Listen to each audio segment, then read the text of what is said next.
Councillor Markus Chambers, who is also the chair of the police board, to provide some remarks. Thank you, Councillor.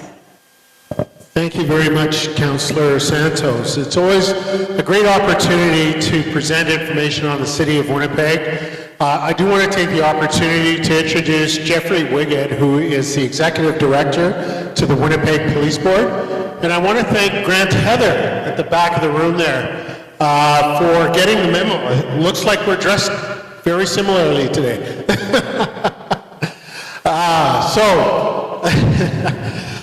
Anytime we get the opportunity to present to groups of people, residents in our city, with respect to keeping our community safer and more vibrant, I'm always up for those opportunities. Earlier today, I was on the other side of the City of Winnipeg in my ward of St. Norbert, helping as we were judging an art contest for an elementary school and a high school in my ward. So I rushed across the City of Winnipeg here, didn't speed, but got here in time to help with this presentation today. So one of the things that I want to talk about is the fact that we recently just hired a new chief of police, Chief Gene Bowers, who is going to be working with the Winnipeg Police Board to create a strategic plan, a 4-year strategic plan that discusses how we keep our community safe. Winnipeg, unfortunately, has had the distinction of being a crime capital of Canada. That's something that the mayor, us as council members, and the Winnipeg Police Service feel we need to do something about to drive down the stats on criminal activity in our city. We're going to work in partnerships with a lot of different agencies and groups to bring around that change. We recognize a lot of the calls for service that police attend are wellness checks, mental health, addictions, things like that, and we need to find a better resource for those individuals that are struggling in our community and freeing up police to deal with crime prevention and crime management. So those are the things that we're going to be working on, but we want to hear from you as residents. We need to hear from you as residents on how this is going to go, what you're experiencing, what you want to see in our community as far as community safety. We're also working with the other levels of government, with the provincial like bail reform. Bail reform is such an important piece of legislation in society today that we need to get in front of and make sure that it's doing the things that we need it to do. So many times we hear of violent crimes that are happening in our city where it's an individual who has breached conditions of their bail or are out on bail and committing or further committing crimes. And that's one of the things that we're going to be lobbying the federal government to bring around those changes. So I'm hoping that you have a lot of questions today, a lot of interesting questions today that we can respond to. I know that over the years that I've been doing these presentations and having Constable go on provide information, it's informative as well as somewhat entertaining, and I think the entertaining piece keeps it in your mind even that much longer because you realize how you learned it.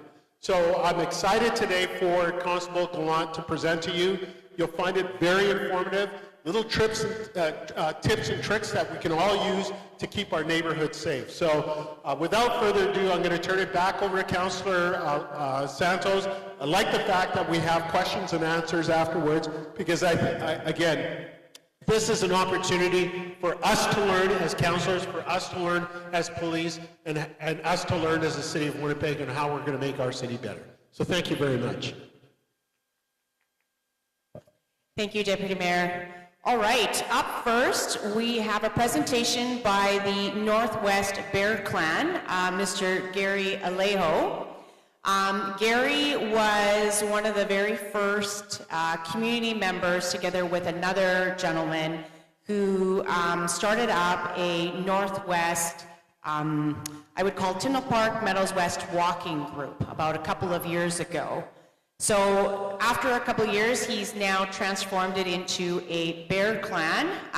They go throughout many, many different neighborhoods. I think they have upwards of 10, sometimes 15 volunteers that walk the community once or twice a week. So we've asked Gary to kind of talk about some of the things that he has been successful in and what his group has been able to do. And without further ado, please help me welcome Gary.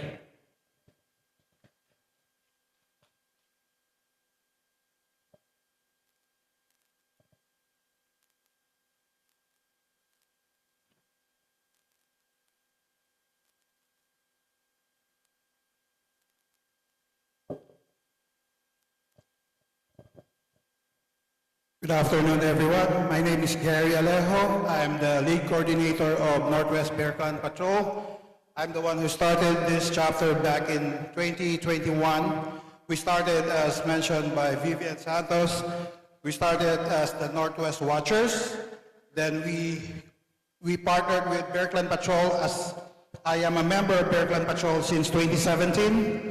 So the Bear Clan Patrol Inc. is a community-based organization that promotes safety, reconciliation, and crime prevention through non-violent, culturally sensitive approaches.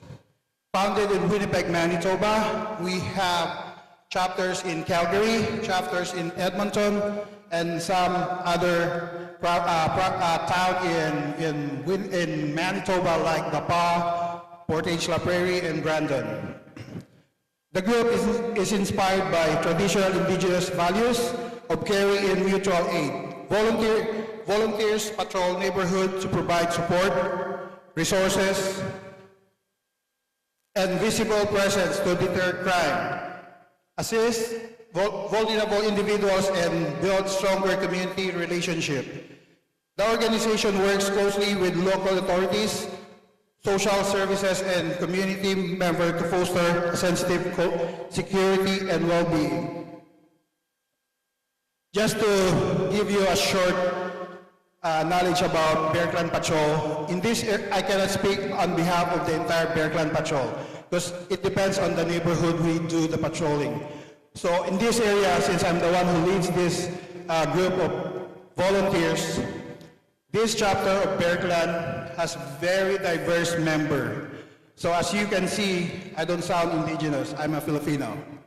So it takes me 7 months to get approval of the Bear Clan Patrol to put me as the lead coordinator, because this is an organization led by the Indigenous people.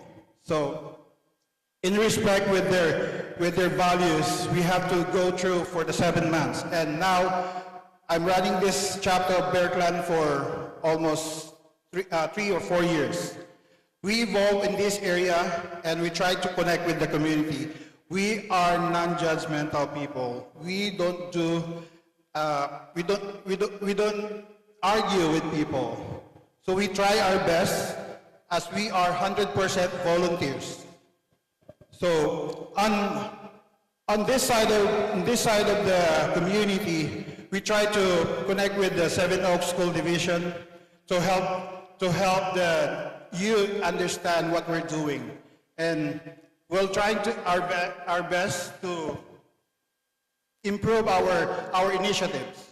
So it might be on the other chapters, you might see they have different approach, but in this area we also have different approach, because we have an annual project which is like the Project Bundle Up, Project Back to School. So we give school supplies to students or schools. We collaborate with community organizations like social workers to get those names of students that they really need some school supplies. And we also do the Clothe the Community in this area. So we give all this donated clothing, especially winter clothing, 3 times in a year. So last year we finished 3. So we did January, February, and October of last year. So we are here to encourage some of you or some of your family or friends to, if you want to get involved, then if you want to volunteer with the Northwest Bear Clan, you are most welcome to join us. Thank you.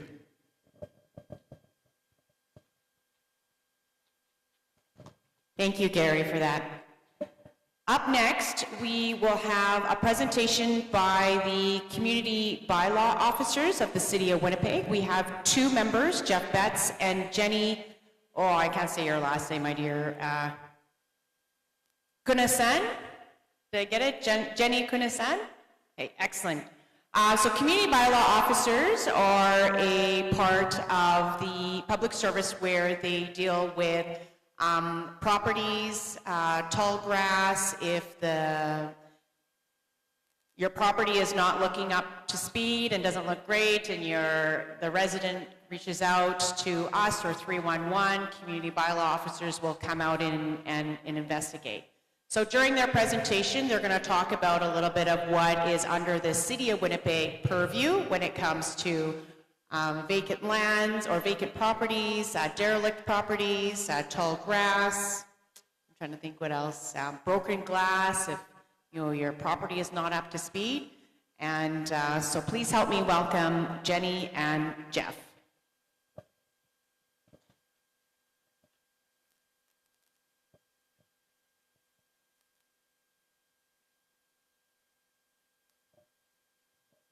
Hi. Hello? Hello?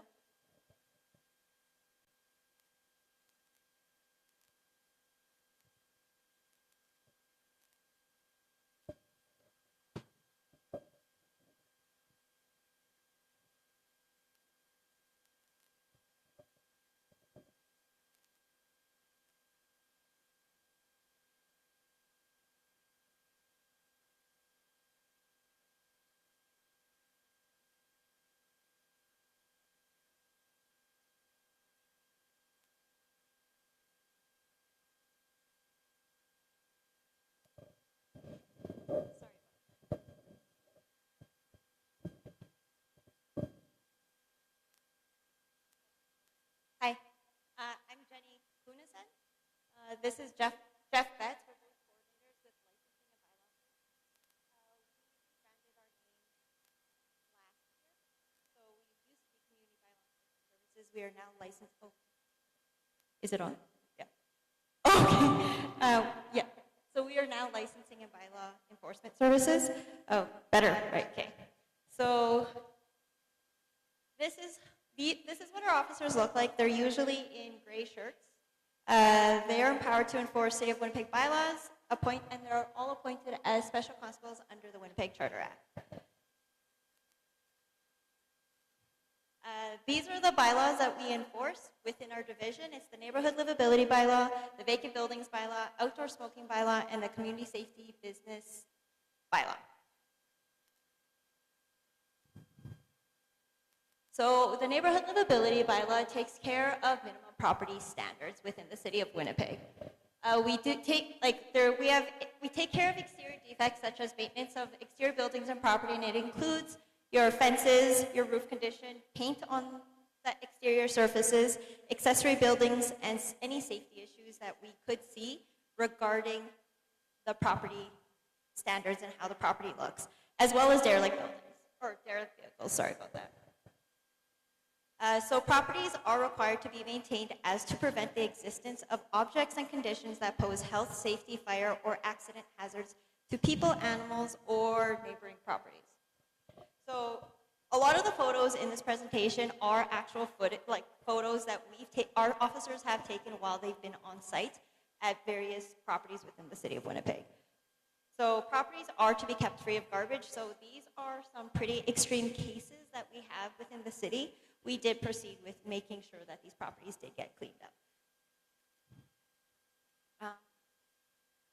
Other exterior issues that we deal with are water drainage, vegetation on properties, exterior walls of buildings, roofs of buildings, foundations, porches, and entrances, accessory structures, and derelict vehicles. All the photos aren't showing up. We also deal with interior conditions, which is basic standards of living, which includes minimum property standards.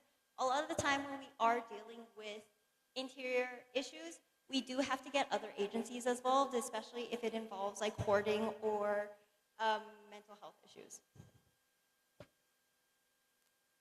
We also have occupancy limits, egress, safety features, equipment maintenance, maintenance of floors, walls, ceilings, furnishings, fixtures, and maintenance of all plumbing, cooking, and refrigeration fixtures.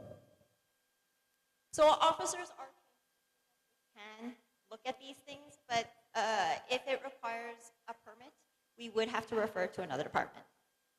So other basic utility necessities are lack of water and lack of heat. This does not mean no water or no heat. If a property does not have water or heat, that would be us referring it to public health as well. So there are nuisances and unsanitary conditions, which include mice, rodents, and cockroaches.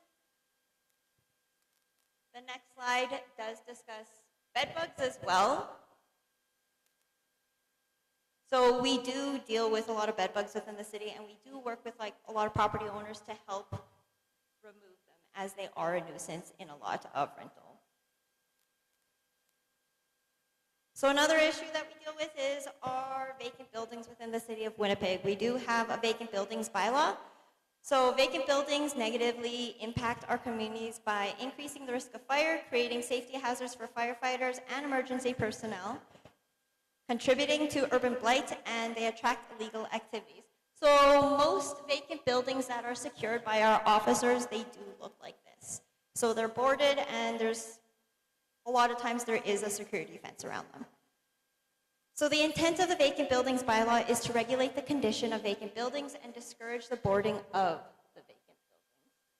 So we want people who own vacant buildings to flip their houses and make them livable houses. So we do try to work with property owners to bring it to that point. So all our officers do conduct interior and exterior inspections. These are photos of a building that we have deemed as vacant. So you can see it isn't basic living standards. There are issues with the property as well. Yeah. Sorry.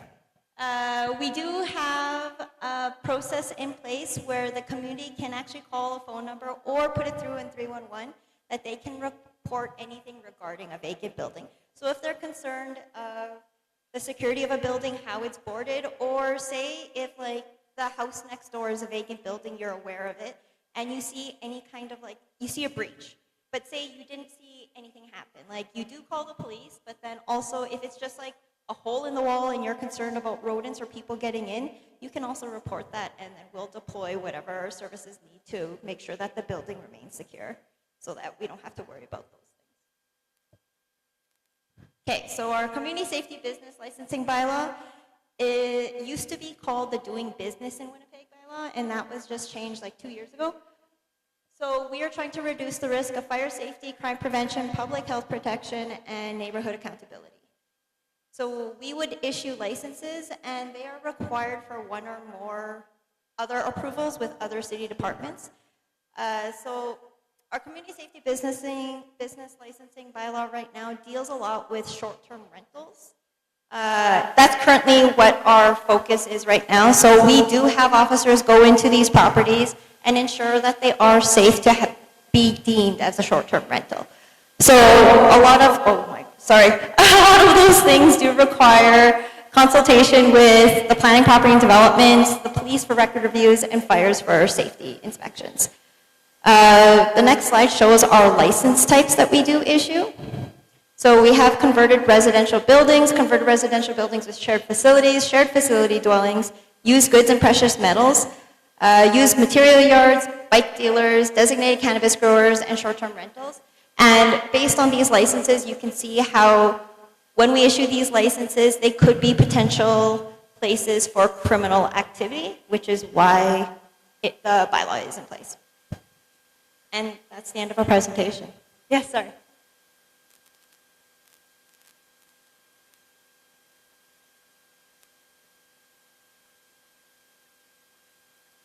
So the purpose of the bylaw is to help reduce the risk of crime prevention by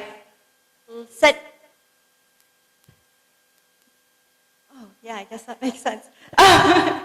So we're just trying to reduce the risk of criminal activity. Does that make more sense? Yes. Anything else? Yeah. Yes. Yes. We're working. That is a property that we are working on. That is a property that we are currently working on, and I think police is also involved with that and fire and public health.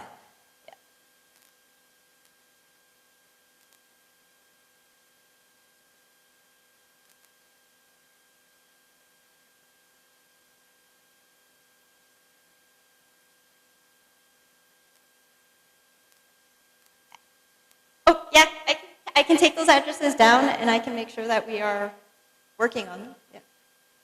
Yeah.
Barb, we can definitely have more discussions with that. I want to continue on with the program, but I'm not dismissing the concerns that you have with the amendment, but we can definitely talk more. We have police here and some other, but if you have questions about, for our bylaw officers, for sure, yes.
Yes, excellent point. I am aware of that property, and I know bylaw officers and the police are on it. My understanding that property is actually a rental property. It is owned by a person that is renting it out. So we have to kind of be cognizant of how public service can actually enter a property. So, but continue on with the complaints is perfect, and we can continue on with that dialogue, for sure. We have the officers here to continue on. Up next, I'm just looking at the time, make sure that we're staying on our agenda. Thank you for coming out, and appreciate your presentation. And also, if you are aware, we do have pamphlets that you can take with you, and our officers are going to stay here, and we can have more discussions afterwards. Up next, we have the presentation by Winnipeg Fire and Paramedics Service. We have Lisa Gilmore here, who will have a presentation to speak to fire and her, I believe, fireworks as well, and I think it's called Fire Prevention Bylaw, so it talks about open fires and fireworks, and as well as anything else. So please help me welcome Lisa Gilmore.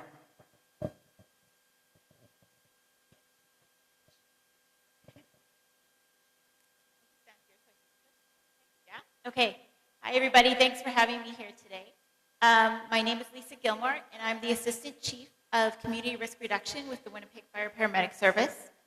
So included in my portfolio would be our fire prevention team, our public education team, a lot of our work on vacant buildings, a lot of our work on encampments, and just a lot of the work that we do in the community around awareness and prevention. So I'm going to talk about a few topics, and if you have extra questions, I can take them afterwards. So these are just the ones that we have to cover today. But again, like I said, I can take more questions. So fireworks. Currently within the city of Winnipeg, fireworks do require a permit. They can be filled out online or through our offices. To off fireworks within the city of Winnipeg, you do need 100 feet of clearance, and there are only about 5 properties, private properties in the city of Winnipeg that meet that requirement. So most of the fireworks you see going off on private properties would not be meeting the eligibility to set off fireworks. You can have fireworks at community clubs and city parks. You need to have a permit for that still, and you also need to have a permit with Public Works for the parks. Those would have the required space. Other than that, there are very limited places within the city of Winnipeg where you can legally get a permit to do fireworks. I know there's some frustration about reporting fireworks. If you see fireworks going off, you can certainly call 911, especially if there is a risk to the community. We're happy to attend. It is hard to address fireworks in the act if they're not being put off legally, but please, if you see them, take photos. If you have information, please pass it along, and we'll do our best to follow up. Okay, some arson prevention tips. So these are just tips for your own yard or your own property if you're concerned about arson. To always store anything flammable very safely. So that's not just out and open in your yard. Tuck it away if you can. Make sure it's in large areas, not next to buildings. Keep any garbage, yard waste, bulky waste, old furniture, anything like that away from your home, garage, or fence. Don't put it up next to something that could also burn. Try to keep your shrubs and trees that are near buildings trimmed and watered, and that just goes for your whole yard too, especially when it gets hot. I know right now you look outside, it doesn't look like we're going to have a lot of, it's not a in the summer when it gets really dry. One of the best ways you can prevent a fire on your property is to keep those trees and all that brush taken care of. Do not extinguish cigars or cigarettes in potted plants or anything like that. Make sure you're always extinguishing safely. Try to keep your doors and windows secured and use motion-activated lights to brighten the home or garage.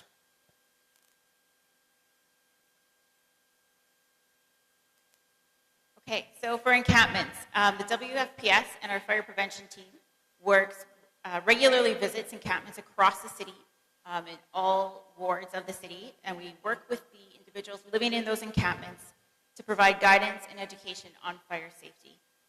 We'll often be talking to them for quite a period of time and try to make sure that their setups are as safe as possible and that they're not causing risk to the other residents in the neighborhoods.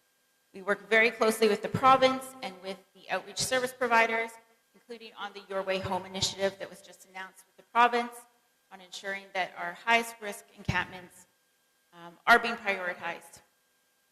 And if you see a fire that is out of control in an encampment, please call 911. If you see an encampment and you want to report its location, please call 311. But again, we would love to stress that if you see a fire that it looks dangerous in an encampment, please call 911 and report that, and our crews will attend immediately. Vacant properties.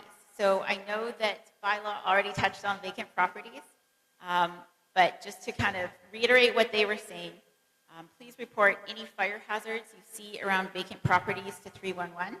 And that can include when they look like they've been broken into, if you see a large accumulation of bulky waste around the property, if you see a large buildup of other waste in and around the yard, please report that to 311. If you see a fire in progress in a vacant property, or if you see a crime in progress, somebody breaking into that property, please call 911.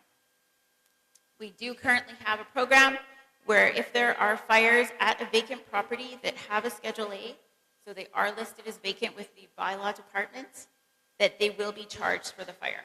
So we are working through that program right now, and we're trying to incentivize people to renovate their properties as quickly as possible so we have as few vacant properties out there. Okay, and just some information about the other resources the WFPS has available. So we have a great public education team. We have one that focuses on EMS services. So we can provide presentations on drug awareness information and training, including Narcan and naloxone, stroke awareness, hot and cold weather, and what you need to pay attention to for those weather types, and fall safety. And that's targeted at the seniors population. We do provide other presentations and show up at other events, but these are kind of the core ones that we're providing on EMS right now. We also have our public education fireside. So that includes presentations in schools, community groups, newcomer groups, seniors' homes. Our team is out almost every day of the week presenting to different areas. We have lots of programs in schools. We're just relaunching some new ones that we're happy to go to a school or a community group. If you have that, we can talk about personal fire safety in your home or just general community fire safety. We are about to launch our fire safety houses. You may have seen them around the neighborhood. In the past, they show up at festivals, fairs, schools, daycares. They're kind of trailers. They're designed for younger kids to go through and learn about fire safety. So those will be coming online in May. If you'd like to have them, please book as soon as possible because they do get really full. But they are free, and we're trying to get in as many people as possible. We saw 20,000 kids through those fire safety houses last summer alone. So they're just a really great resource to have in the community. And then we also have our Safe Family program and After the Fire program. So this is a new program that we piloted last year. So Safe Family is a program where you can get a smoke alarm installed in your home by the WFPS if you're unable to do that yourself. What we do with After the Fire is when there's a fire in our neighborhood, or if there's a street or a neighborhood where you believe a lot of people would like to have smoke alarms installed, we are happy to go out to that neighborhood for an afternoon and just door knock. And we'll do a whole street or a whole neighborhood, and we will talk to every resident we can about their fire safety plans in their homes and any questions they have. And then if you need it, we will install a smoke alarm for you in your home. We'll also check your batteries or explain where your smoke alarm should be moved and just try to provide as much guidance as possible. So you can either call us and get one smoke alarm installed, or you can talk to us about getting us out to your neighborhood, and we'll try to do a whole bunch one day. Okay. And I should mention that that program is a partnership between ourselves and the Burn Fund and the Office of the Fire Commissioner. So they provide the smoke alarms, we do the installation. That's all I have.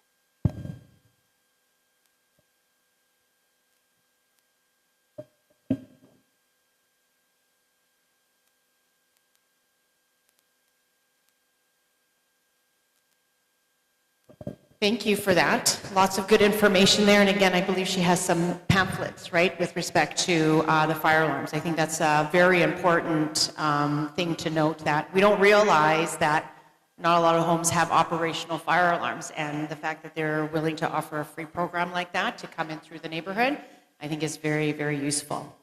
Okay, up next is we have the vehicle for hire. Mr. Grant Heather, he has been instrumental in dealing. Do you have a presentation, Grant, or no? You're just going to speak. You're going to speak off the whim. Okay. So this has to deal with taxis and Ubers and Lyft. So the City of Winnipeg has taken on that jurisdiction when the province of Manitoba had decided to make way from the Uber and Lyft program and bring it over to the City of Winnipeg. So Grant is going to come and talk about some of the safety aspects around vehicle for hires and taxis. So please help me welcome Grant.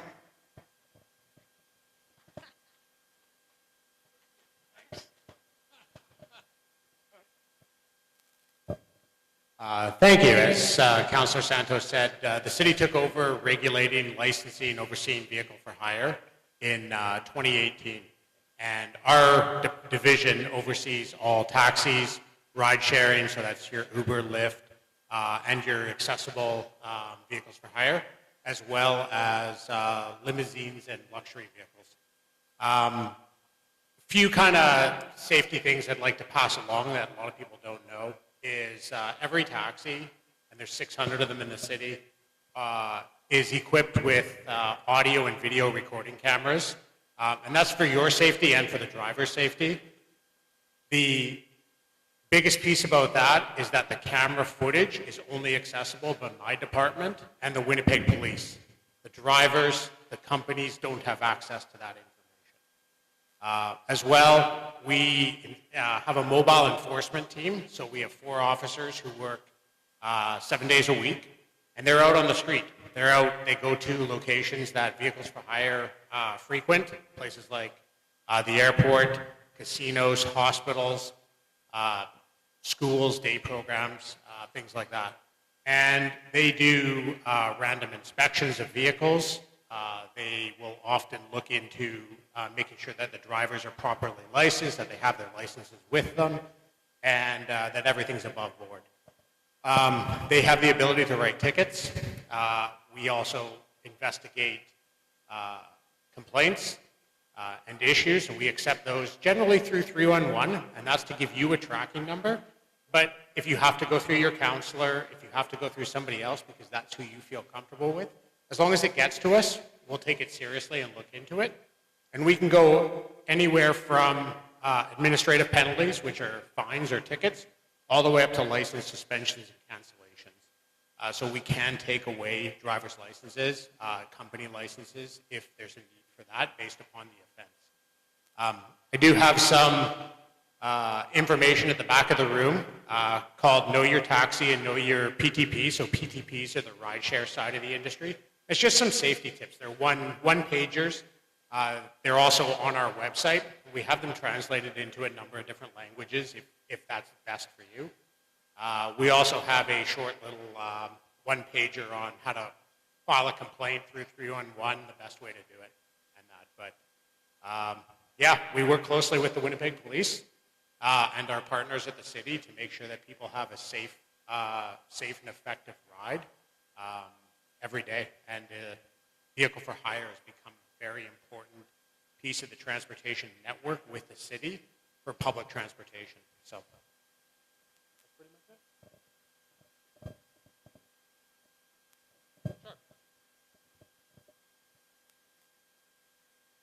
Yeah. No, they can have dash cams, but they have to point out only. Any vehicle other than taxis can't have internal facing cameras. And that's simply because for consistency purposes. We've talked with the Uber, with Lyft about potentially putting that in.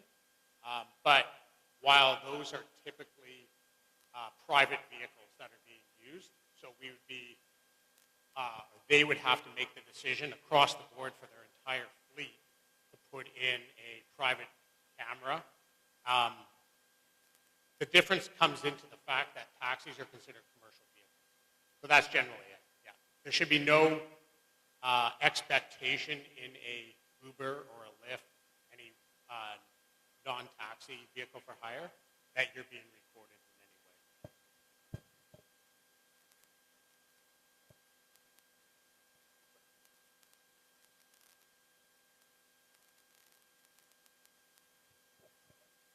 Yeah, so on cameras, that's one thing our officers will look at when they inspect a Uber, is they'll look for whether they are recording audio in that. We'll often, and if they are, we'll either deal with it on the spot if we can, or work with Uber to have it removed or turned off. There is a feature in the Uber app that allows also for audio recording of the conversation, but if the passenger doesn't agree to it, it doesn't work for both sides. It records for both passengers. Yeah.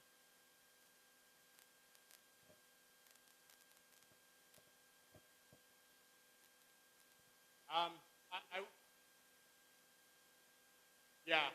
Well, it was actually the downfall of the former CEO of Uber. But yeah, I would say not so much a Manitoba or Winnipeg rule, but more in Canada. Our privacy laws are much different than in the United States. Yeah, we have some, and then we actually enforce them. And that's the main thing is that. But I can say, in Winnipeg at least, we are on that. We work with them about it, and we make sure that they, as best as possible, that we take when it does come up that they are internally recording or anything, that we deal with it and make sure it goes. Easy, easy. 11th province. 11th province. Yeah. Go ahead.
today.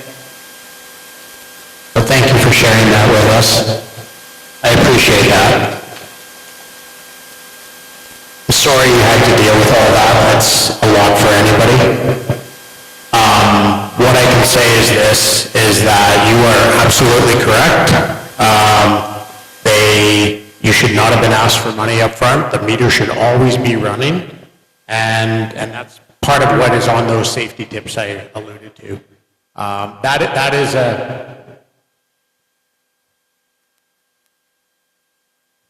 the cameras.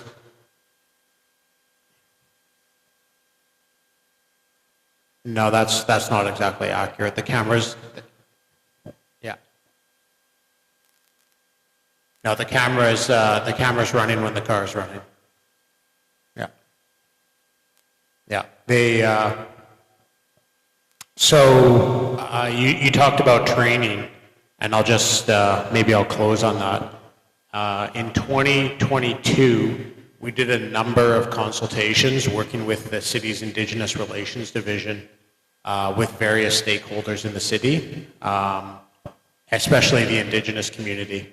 And what was developed out of that was what's called Building Cultural Competency Training, and it's Indigenous created and Indigenous taught. And all drivers in the vehicle for hire industry have to take it. It's mandatory training in order to maintain their license. The morning of the session includes information on the history of Canada and Indigenous peoples. And the afternoon is about the fear of being taken, the relationship between vehicle for hire drivers and passengers, and a lot on human trafficking and sexual exploitation. And so all drivers have to take that. That started in 2023, and at the end of 2024, we've trained about 1,400 of 5,000 drivers. So we're making progress. But thank you for sharing your story, and we'll keep working on it. If we hear those, if we get those type of stories and complaints, those are the type of things we investigate and we'll take action on.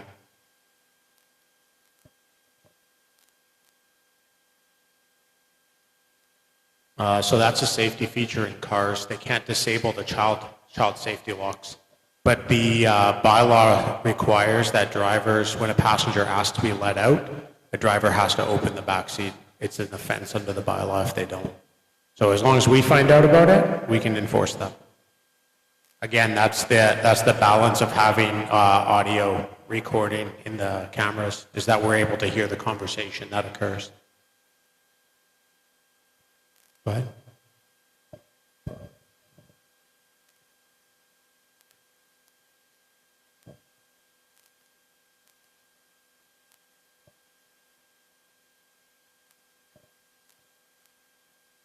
No, yeah.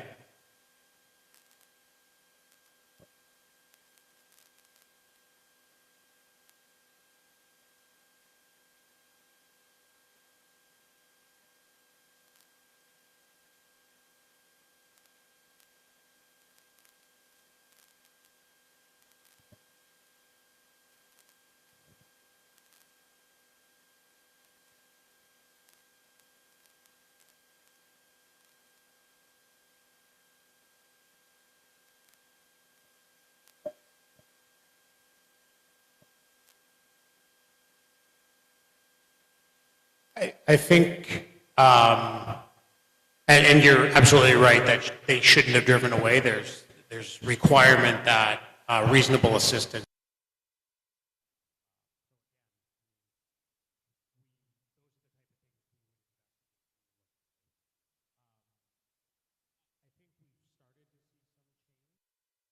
But there's a long way to go. I think there's a long history built up that requires deep-rooted change, and that takes time. We continue to enforce the education piece. We continue to enforce changing norms, and that includes working with the companies. They've probably in the last, 3 years, 4 years, they've really started to take more responsibility as well, and so that's kind of it. But my pledge is, as long as I'm in this position, that I'll continue to push that and push the change that the community is asking for, because that's who's really driving it for us.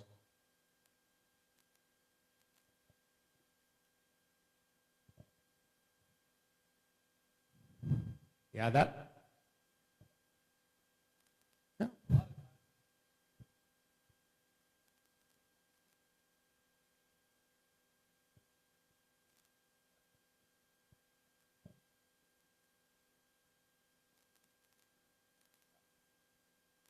Yeah, absolutely. A lot of, there's, inside a taxi cab, right on the dash, there's a 3-digit number. I usually recommend that you take a picture of that 3-digit number or write it down or whatever, because if we have that 3-digit number and the date and time that you were in that vehicle, we have basically all the information we need to get the camera footage. As a private citizen, you have the right to film, and especially if something is happening. I mean, like I said, the camera footage is protected, but if you feel that it's important for your safety to film, then I would suggest that, because we're happy to accept that into evidence when we're investigating things. Yeah, and we've done that lots.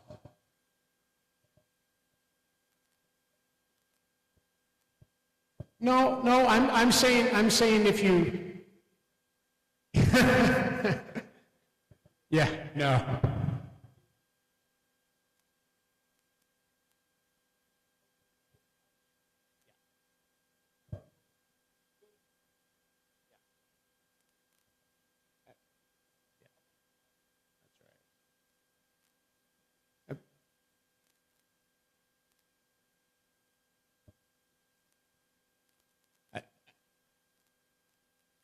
And I'm sure you've had a number of times where you've taken a taxi or where it's been a good ride, where you've experienced, assistance and been taken to your location and been charged appropriately. And that's what we want every time. That is that. So there are going to be times, as Officer Gallant said, that you're going to have bad drivers. You're going to have drivers who do think they can take advantage. And those are the ones we want to get rid of too. I don't want them driving. I don't want them to be taking advantage of our community members. So that's our goal too.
Yeah, again, I'm sorry you experienced that. That's a driver we obviously would want to deal with. There are going to be, like in everything, there's bad actors in every edge of the community, and those are the ones we want to deal with. There's lots of good drivers. We have over 5,000 drivers in the vehicle for hire industry, and there's a lot of really good drivers who will take you from point A to point B, and you'll have a good experience. But those ones, we definitely want to hear that, and our officers will look into it. We do take complaints very seriously, and regardless of who they come from or how we get them, we'll look into them and we'll give them the time and the due that they are required to have.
don't disagree with you. Yeah, question here.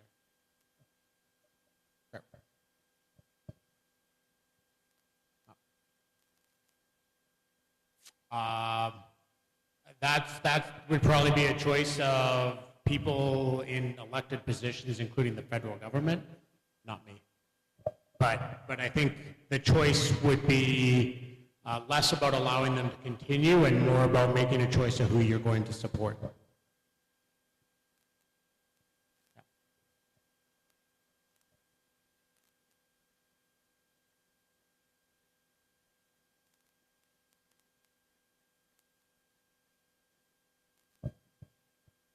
Yeah, I have some back of the room that I'd be happy to share with you.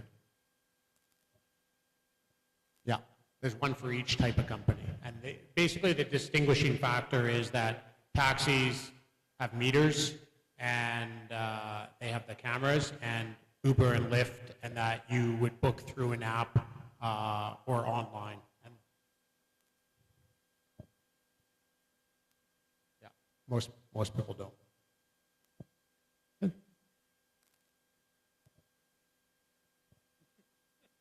No judging here, Sean, no judging.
Oh, this was a very good conversation. Thank you, Grant, for taking those on. I really appreciate it. Give him a round of applause.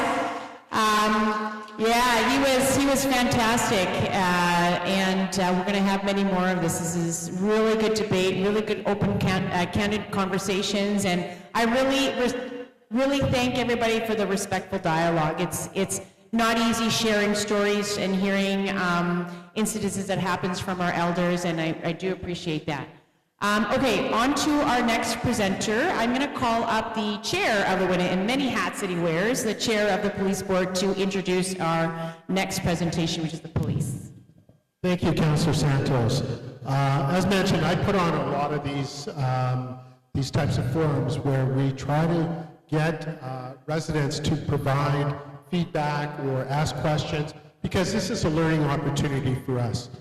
Constable Gallant and his partner do these presentations, and I find them very helpful.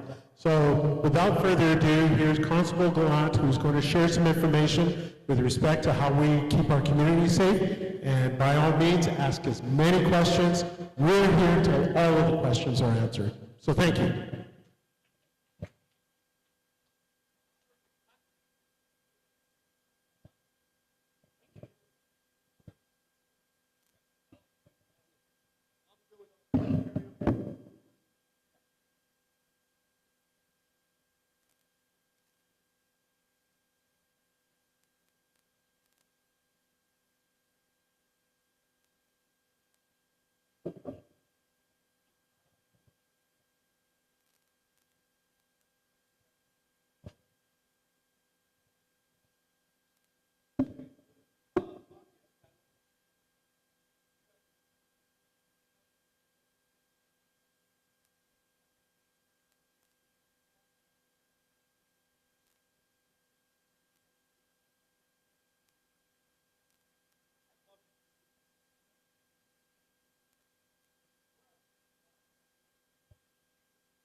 What happens a lot of times is this presentation, I don't even like this. Sometimes talk about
we'll get into when it's all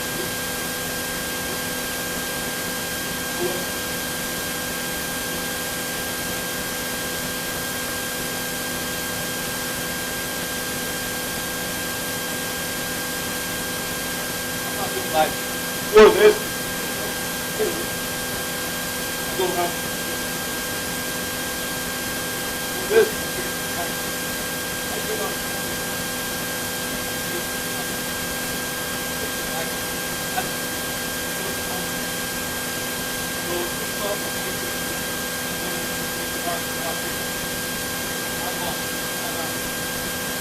I'm out. Hey. No different. I'm not going to hide.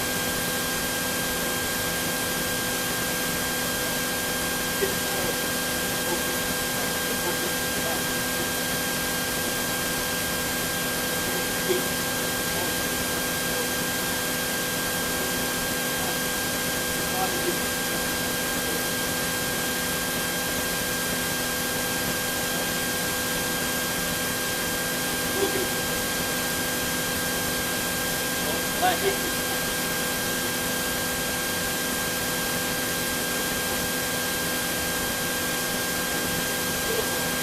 Little.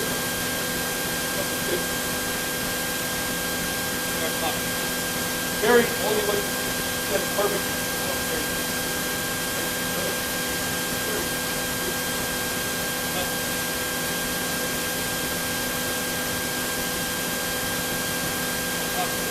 That's why we put it apart. We're taking the bad food to the heated point. All I gotta do is set my temperature and have to start fighting.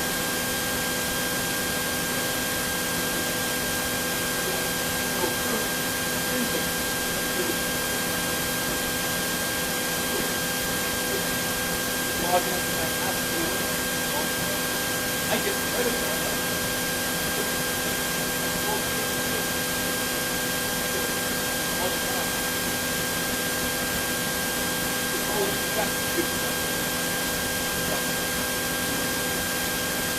Medication. Medication. Go back to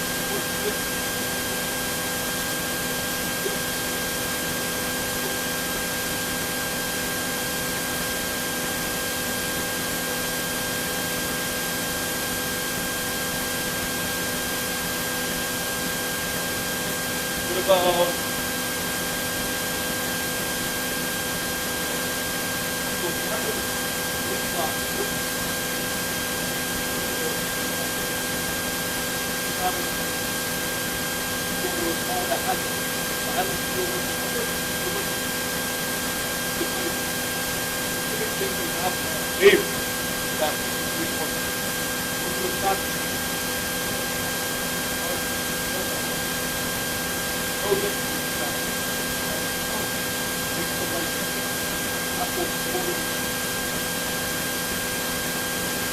we're doing bad things.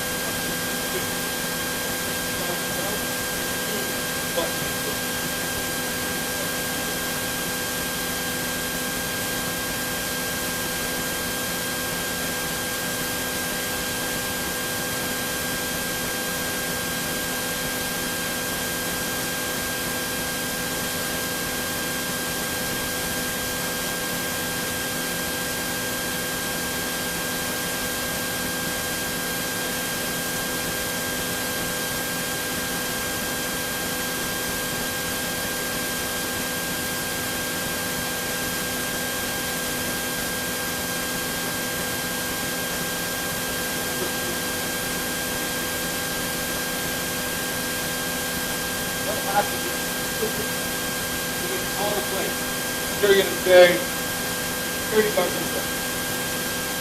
30 bucks a day.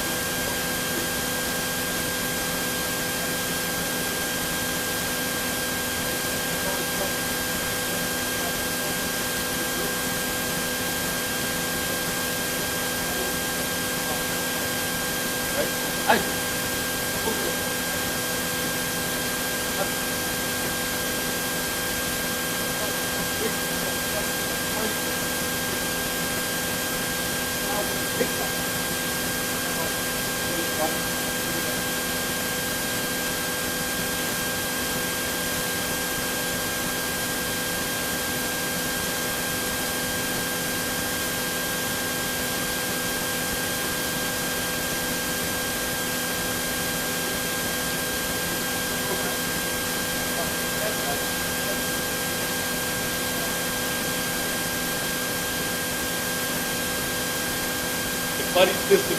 They try to cross. They alert with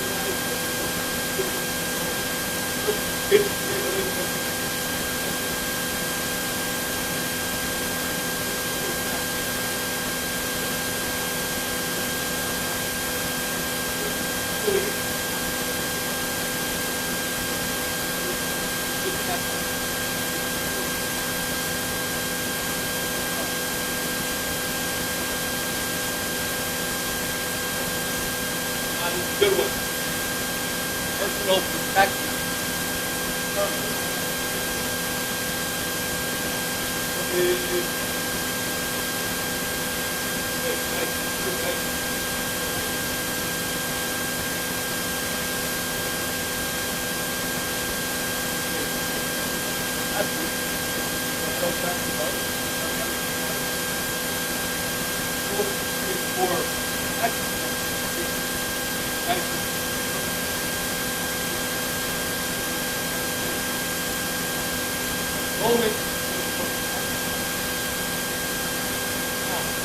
Someone is literally just bottom line.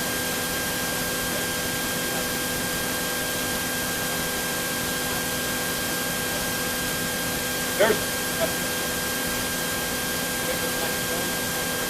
that one. But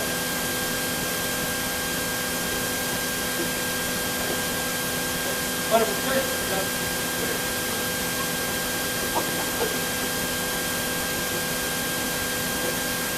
right? You can have it as long as it's not. Take it very simple. Everything is formed. Kind of tough. You ready? Baseball bat. Or baseball, you got to catch on to this thing. You have to. But the moment you have it in the car,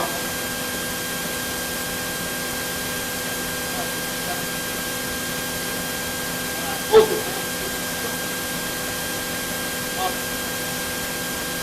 All these things that we have, all the things that we have, with the basic,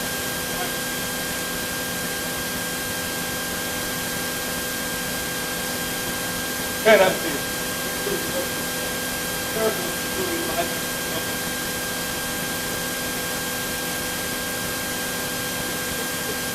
Okay, what about whistles? Pretty good. That half one. I'll set something in the car.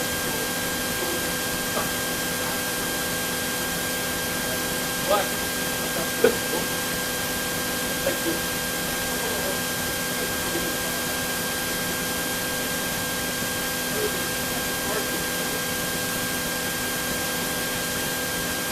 Blow that whistle. Blowing that whistle in that car alarm. All of a sudden, they think everyone's working.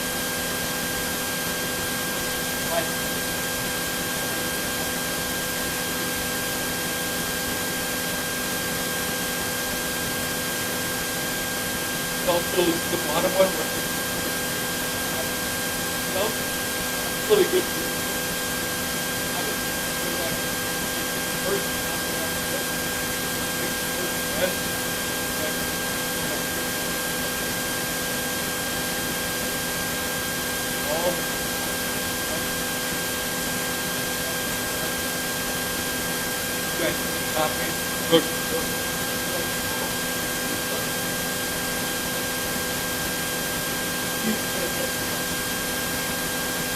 Don't want that. Okay. I don't know someone called. Somebody comes up.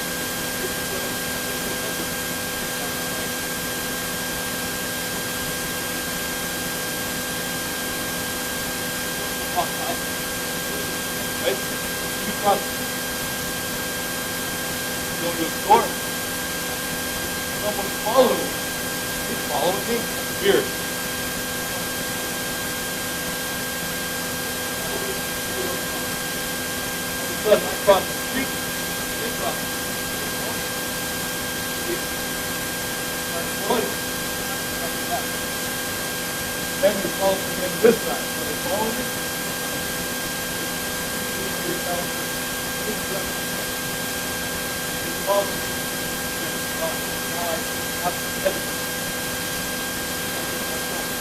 Hey, please. Yeah, I'm here. Hey, Robert, here.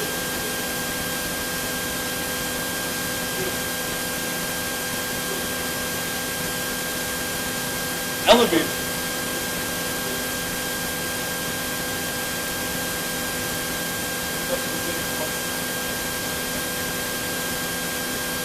One of those trips to the elevator is right here.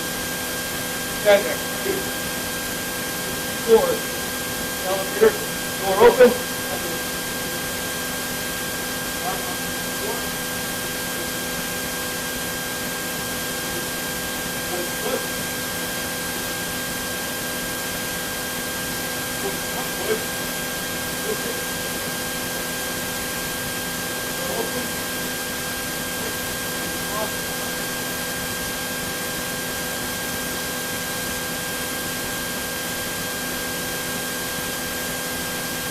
Robert, I'm outside the door.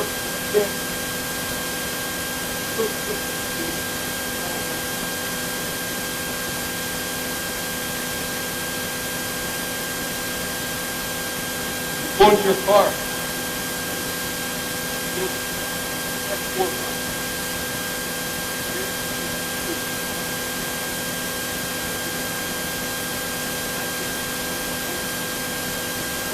What happens? That's or if you're at your car and you're going through the first like this. Get in. Car, quick. What happens if you get in the car? What do you do?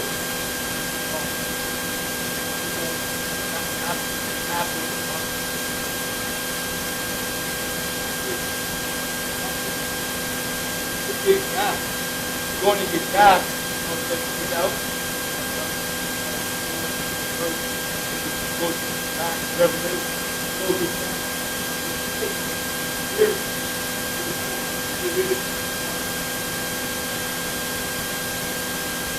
While someone goes to the front.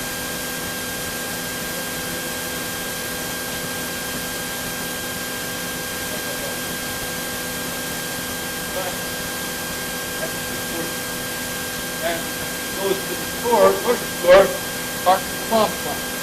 Stop. Part-time are way over on this. Kids are there.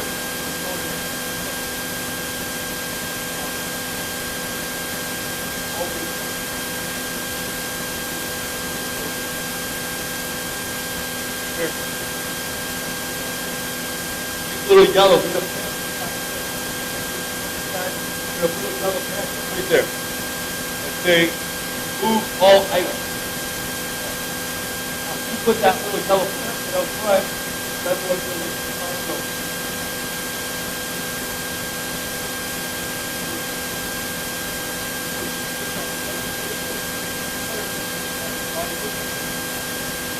I got it.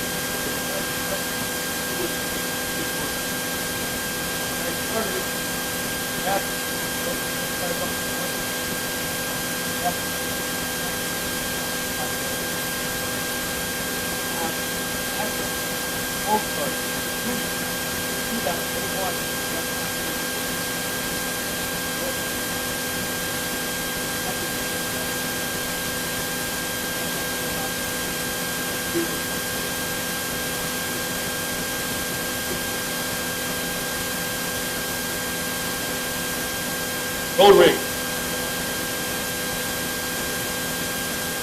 It's one of the biggest traffic.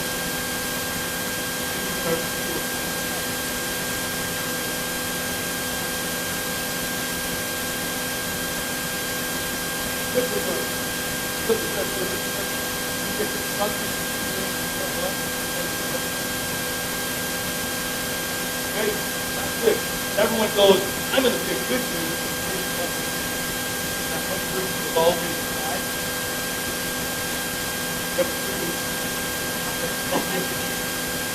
They're doing the right thing.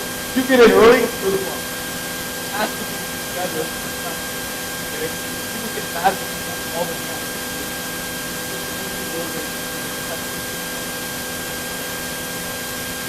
at the bottom.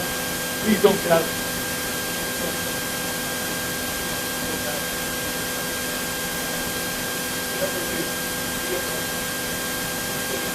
Ever feel this big?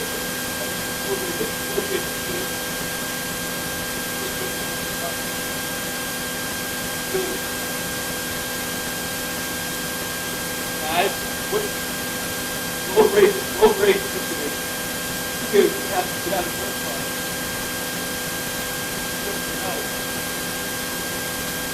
Just don't get out of your car.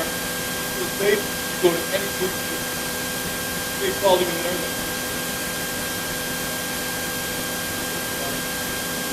Right. Public transportation, have you heard something?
You're on the bus.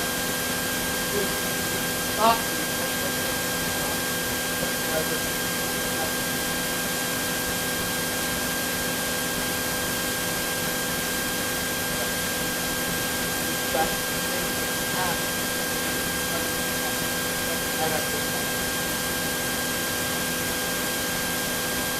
The bus, once you sit.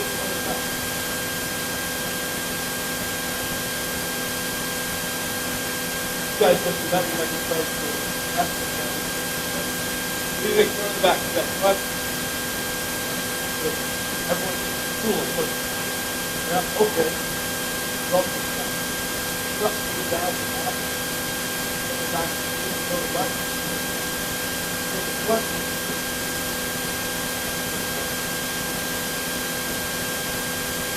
Right? And then I'm not telling you.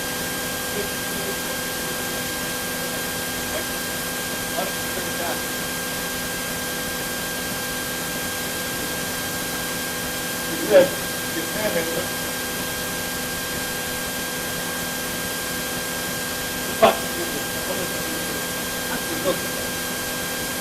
Okay. Here's the difference. You want to give, have the money ready. Don't go in front and be like,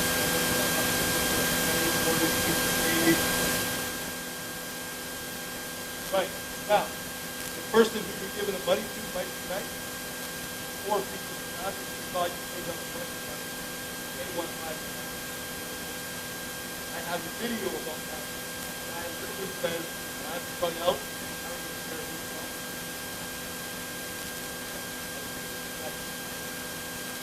So even if it's 0.05%,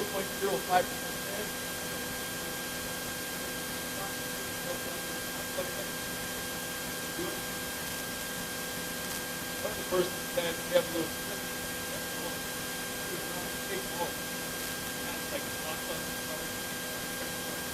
so if anyone feels, anyone's like, well, that's the same problem.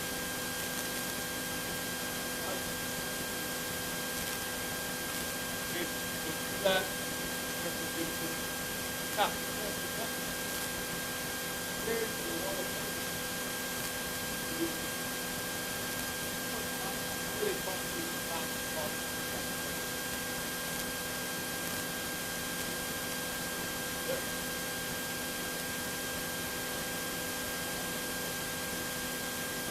They do is they try to take it wherever.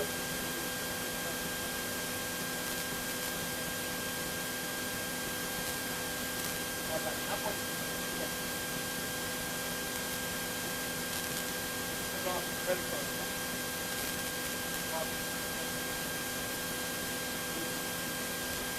first, report your credit card stolen, find it later, but now you got it.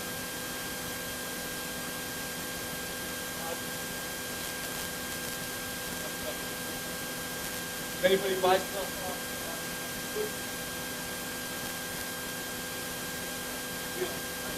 right, 100%. Facebook, because I get the book.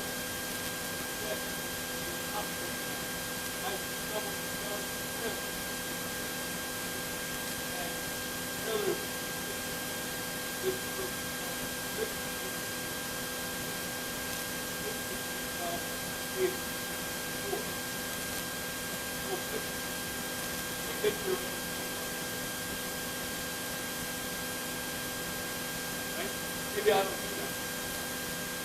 I'm trying to jump to this one.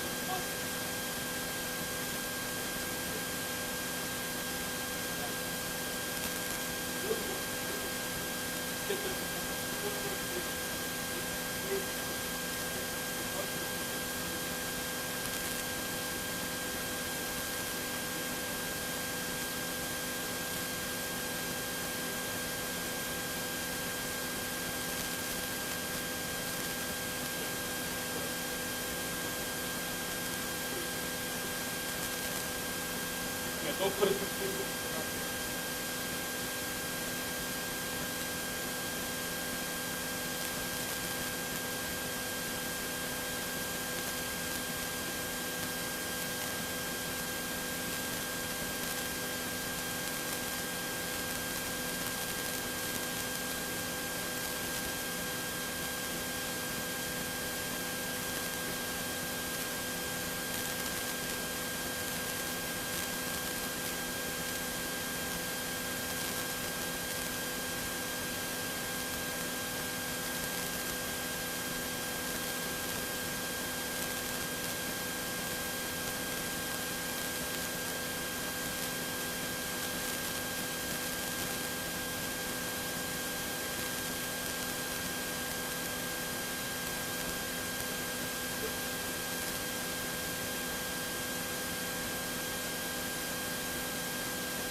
What do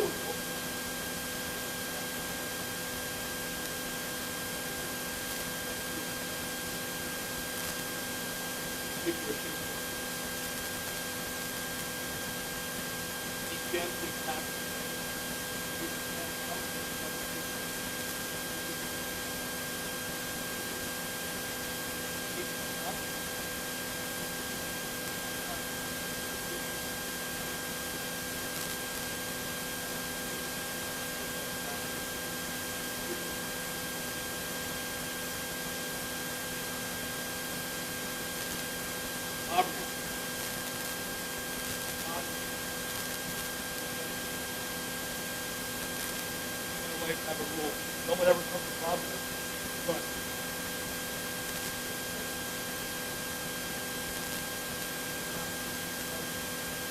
property.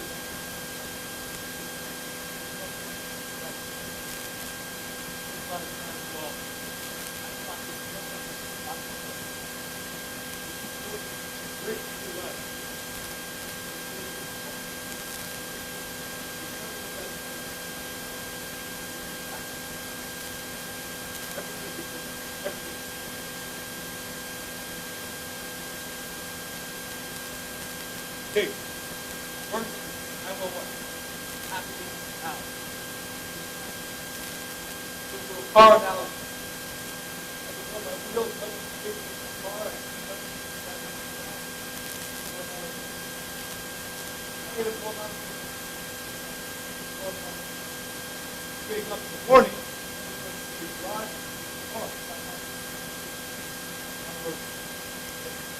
986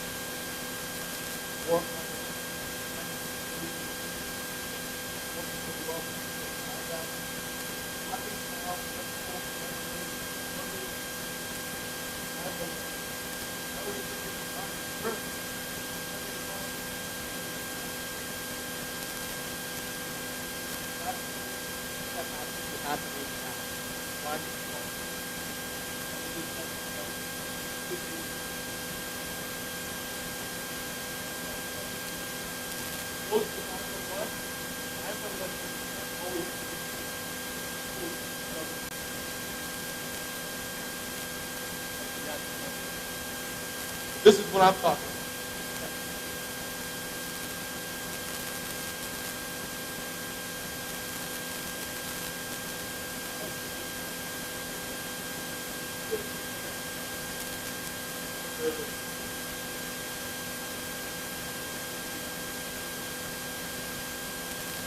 So you won't even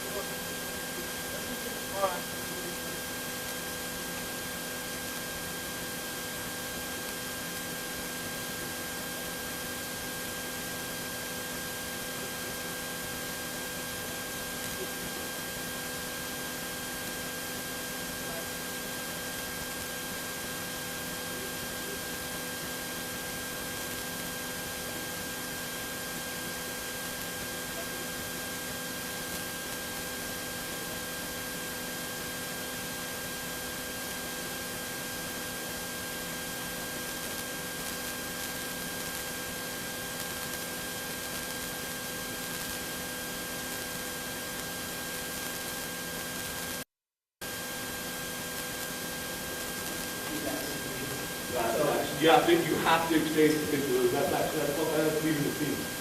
Right? So you have to have that stuff. That's why I'm saying I'm bringing it up on camera right away.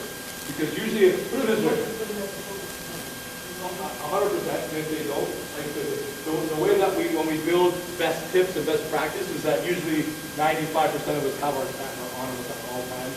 So I say do it, right? Now, is there 5% you might not have a camera? 100%, but I'm still going to give you the math answer to help best serve you, right? But then if not, you better have a pen to write all this information down.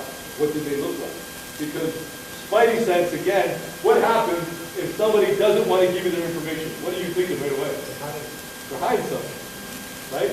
Now you go there, you're given the description, you tell them what happened, you call NPI, and the other side doesn't call NPI.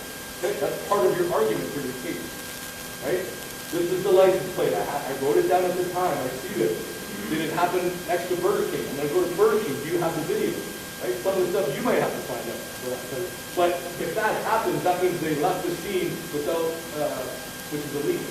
You have to be able to exchange so you can get the information that happens.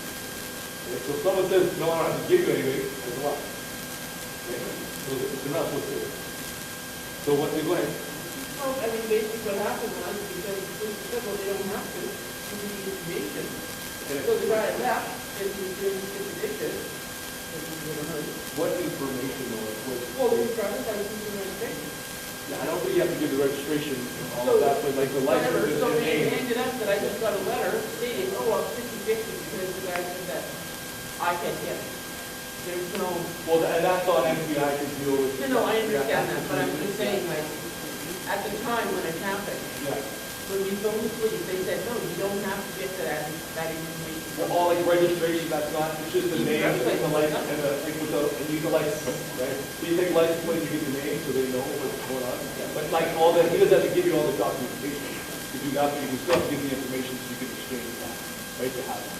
So I think that's where that comes from, to do that. So that's why I take video of everything. I don't sound like a broken record, but we have phones for a reason. And we have all this stuff, and if I don't have my phone, every business has cameras. Just so you know, every business has cameras. Right? You can go there, you can give it to NPI that information, or you can go there and ask them, maybe they'll give it to you, to be nice, whatever. But there's ways to find out that information for sure.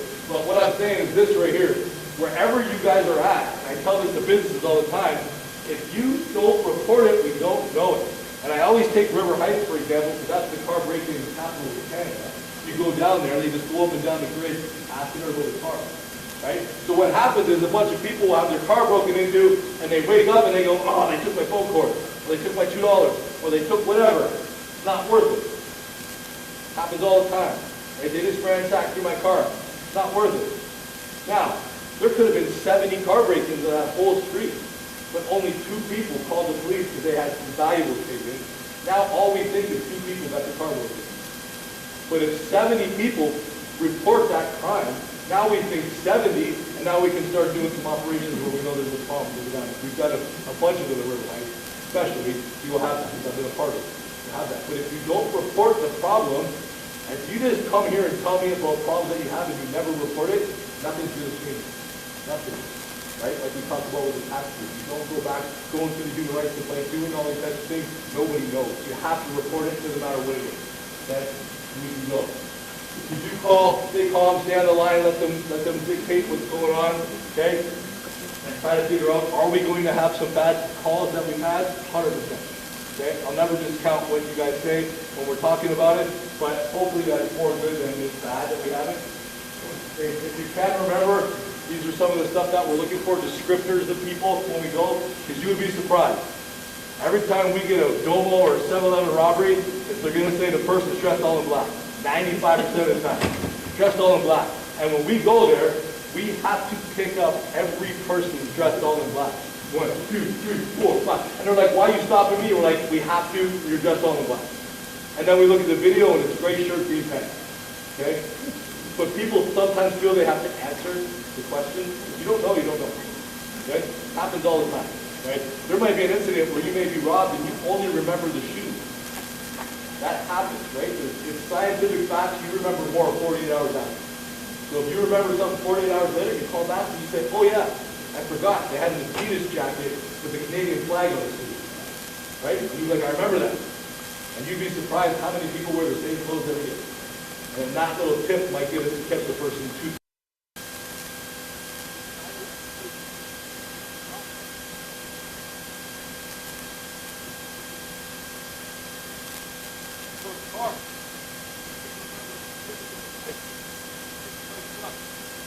We go, hey, we're looking for a white truck.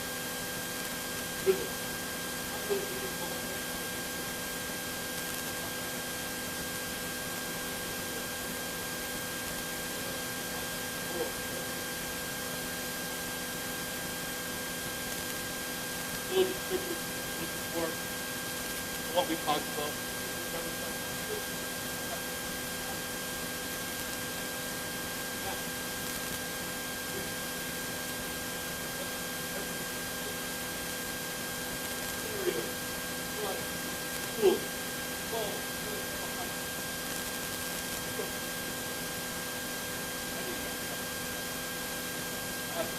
What happens is, bust down the door and walk over the door. You go in, you go check. Someone has to go harm that. We'll stop it down. All up.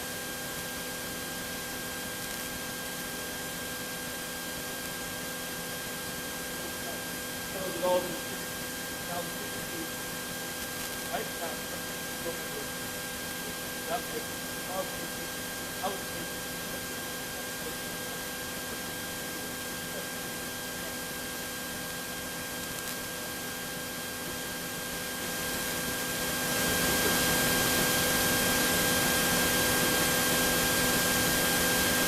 Okay, let's talk about the word.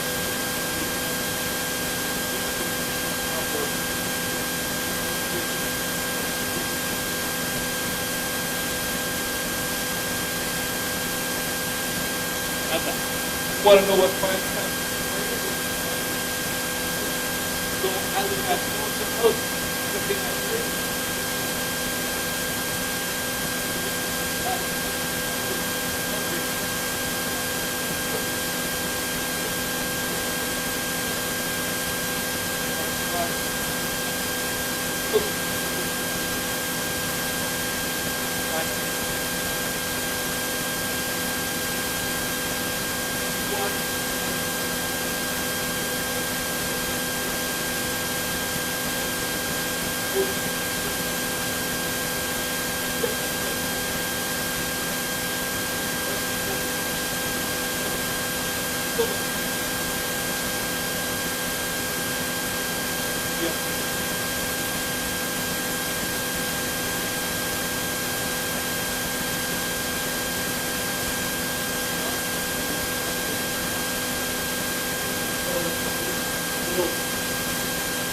all one day. Block. One.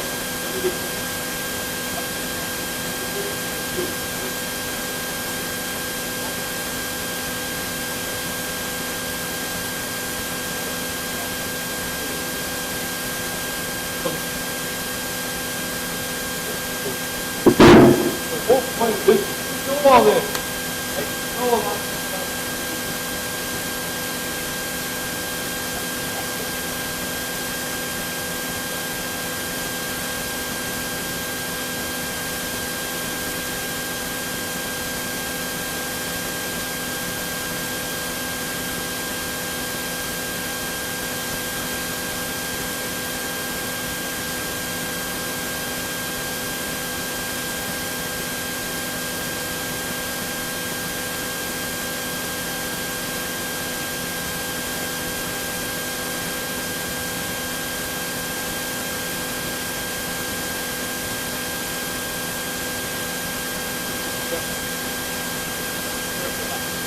So that is the big question. Get that moment. This is what you have to remember. What's in our house is going to say that all the time. Okay? I go, okay, once the living in the school, you have to put it in the standard sheet. I have to do that. That's so if I'm in bed, I'll start experiencing time. My wife goes, I got to go out there. I see somebody, if I feel the drinking in my closet, I do something to them. I go to court. And the judge says, I didn't hurt that person. The judge says, hey, here's a family story. The bride asked and the judge said, you have to put the court where I do what I like.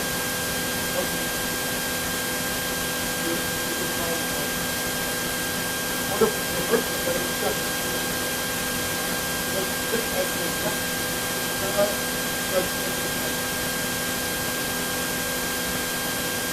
you have to do that.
Well, if I keep it unlocked, so,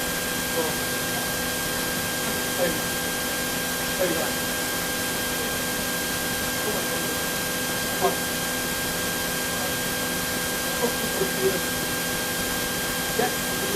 Where that's part of the story. It's open. And that's open for the going the same thing with the whistle and alarm, don't come across those, everyone's looking. But usually they always usually when it's not good,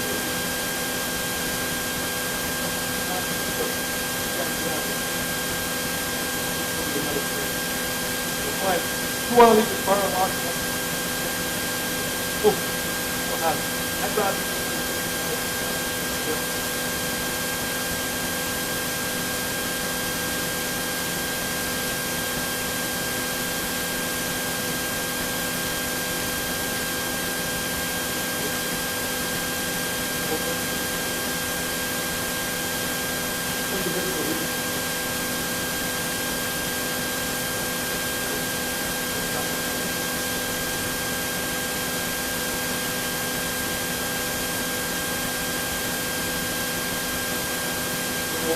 We were talking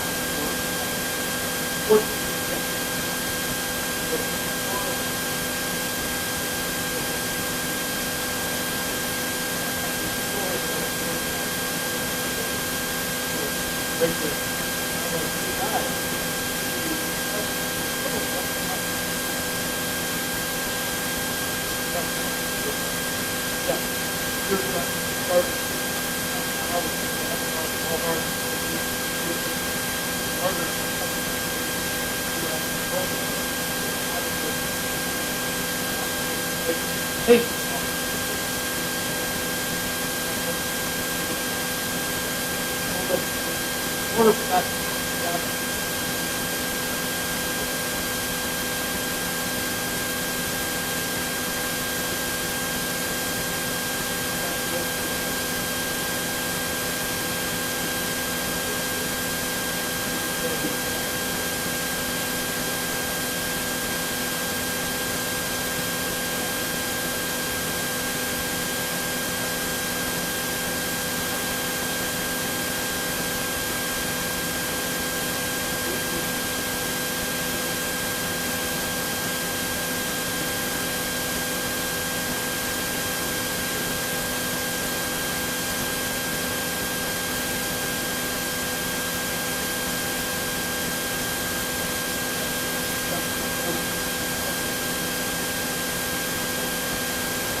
Yes, I have one.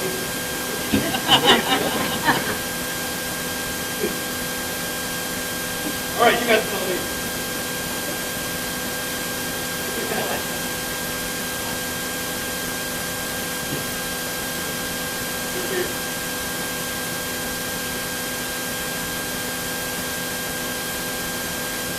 That's okay. Video now.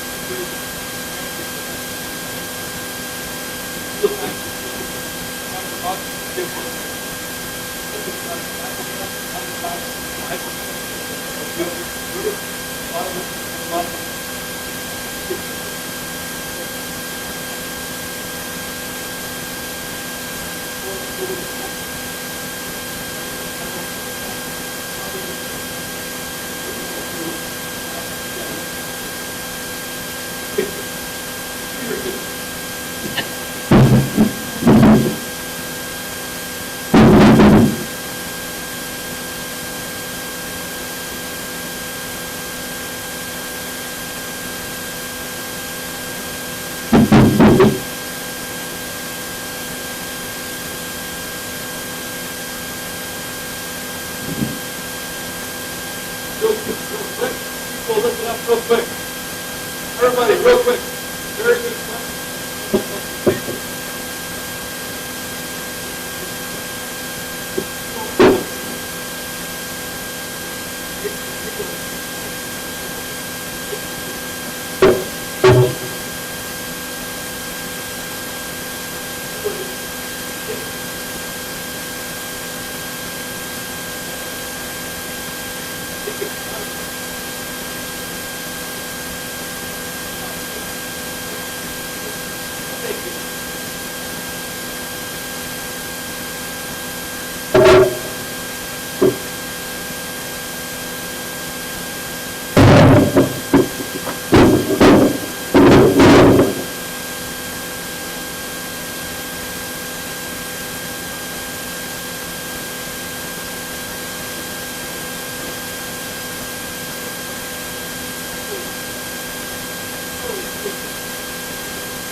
ਸੋ ਦੋਸਤੋ ਇਸ ਵੇਲੇ ਅਸੀਂ ਨਾਲ ਖੜੇ ਹਾਂ vehicle for hire city of Winnipeg ਦੇ representative Graham Haider ਦੇ ਨਾਲ। ਇਹਨਾਂ ਨੂੰ ਆਪਾਂ ਪੁੱਛਾਂਗੇ ਕਿ ਟੈਕਸੀ ਕੈਬ ਤੇ ਊਬਰ ਦੇ ਨਾਲ ਰਿਲੇਟਡ ਕੁਝ ਇਨਫੋਰਮੇਸ਼ਨ ਤੇ ਆਜੋ ਇਹਨਾਂ ਨਾਲ ਗੱਲਬਾਤ ਕਰਦੇ ਹਾਂ। Thank you Graham. Thank you for having me. You're welcome. So my question is, so we generally all heard the concern from the community that taxi drivers are asking upfront fee, and some people see that as a racial representation kind of thing. So what's the rule of thumb there? In what situations they are allowed to ask the upfront fee from a passenger? So taxi drivers are allowed to ask for an upfront fee when they're dealing with somebody who's been identified as a known fare jumper. So that's whether the phone number or the location of pickup has been identified as a place where fare jumping has happened from before. They're also allowed to ask when the behavior that's being displayed or has been displayed in the past is threatening to the driver or may put them at risk, as well as in situations where you have street hails or the trip has been identified with having multiple stops. So that basically goes 24/7, so no set time, it's only allowed in the night shift. So they are allowed if their gut feeling says they're not safe or the passenger details are flagged in the system.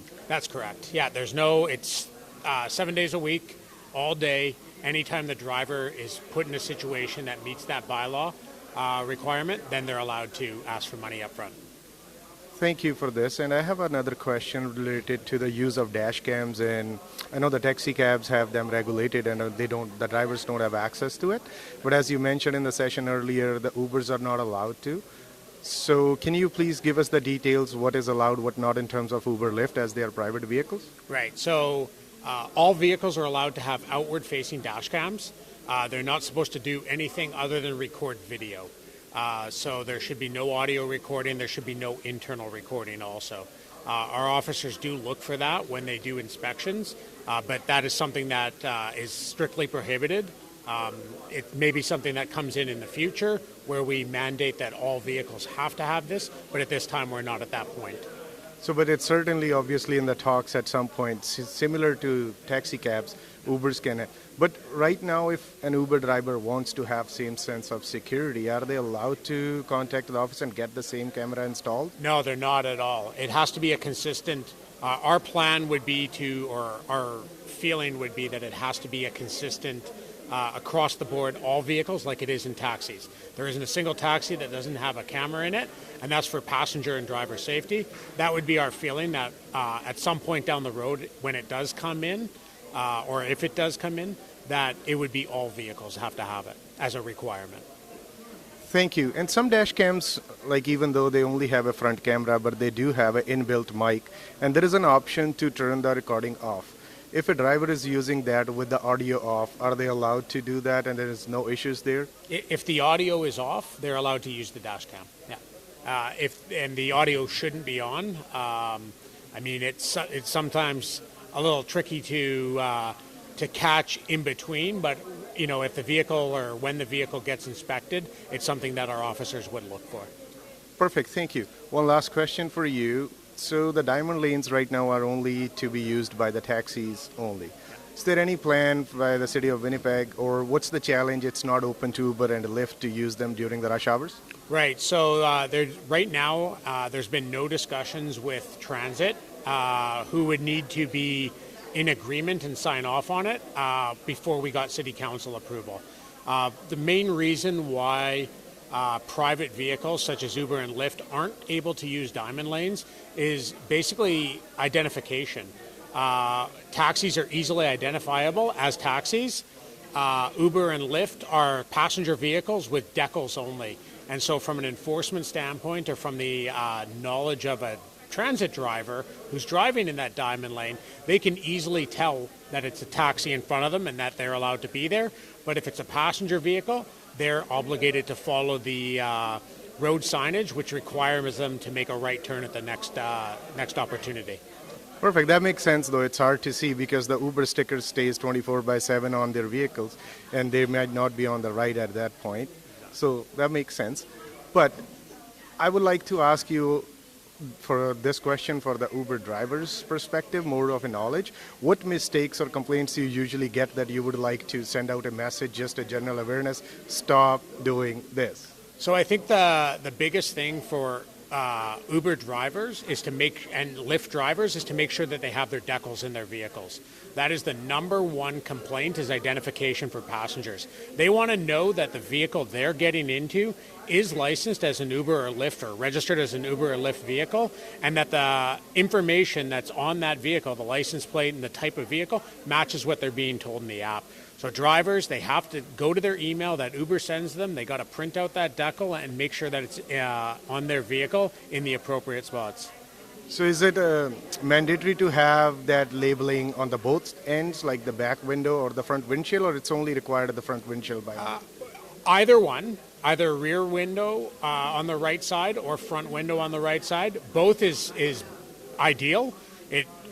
Somebody coming up, they can see that it's an Uber or a Lyft coming up to them as they pull up to the curb. They see it from the back side if it's already sitting there, and they match up that the license plate is correct. But they're only mandated to have one on the right side. Two is ideal, though.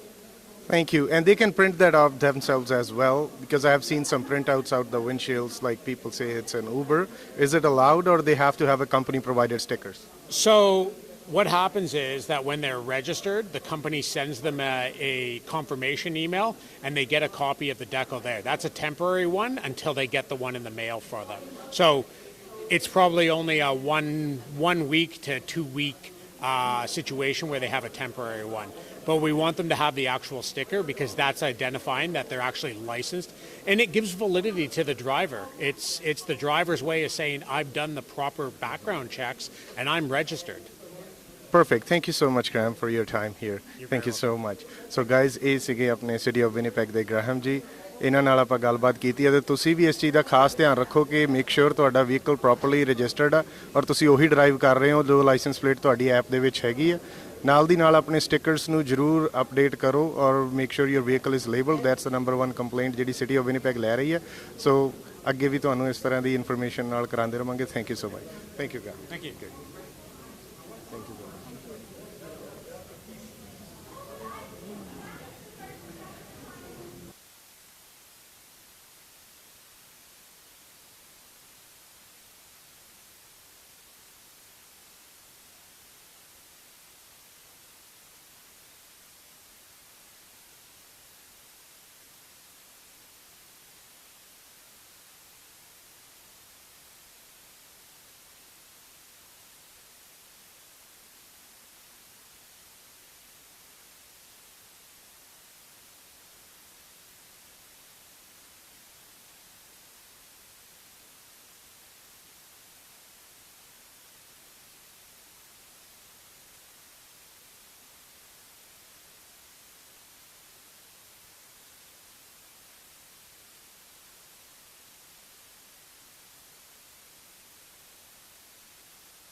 ਕਿੰਨਾ time ਹੋ ਗਿਆ ਤੁਹਾਨੂੰ ਮੈਨੂੰ batch ਨਹੀਂ ਮਤਲਬ ਕਿ ਆਹ just start ਕੀਤਾ। ਅੱਛਾ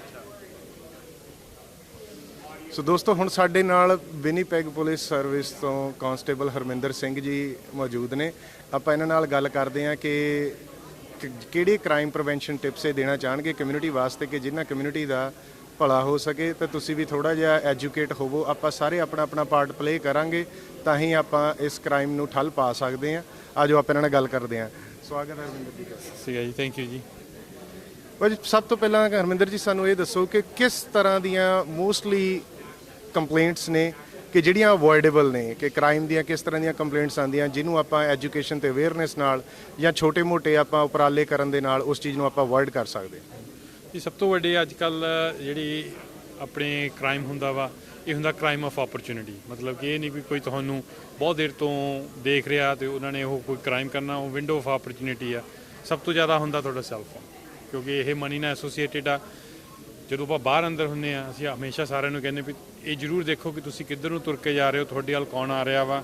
ਮਾੜਾ ਜਿਹਾ ਆਪਣੇ ਸਰਾਊਂਡਿੰਗ ਦਾ ਦੇਖ ਰੇਖ ਰੱਖੋ ਵੀ ਕੀ ਹੋ ਰਿਹਾ ਆਸੇ ਪਾਸੇ। ਸਭ ਤੋਂ ਵੱਡੀ ਜ਼ਿਆਦਾ ਡਿਸਟਰੈਕਸ਼ਨ ਹੁੰਦੀ ਹੈ ਤੁਹਾਡੀ ਸੈੱਲਫੋਨ।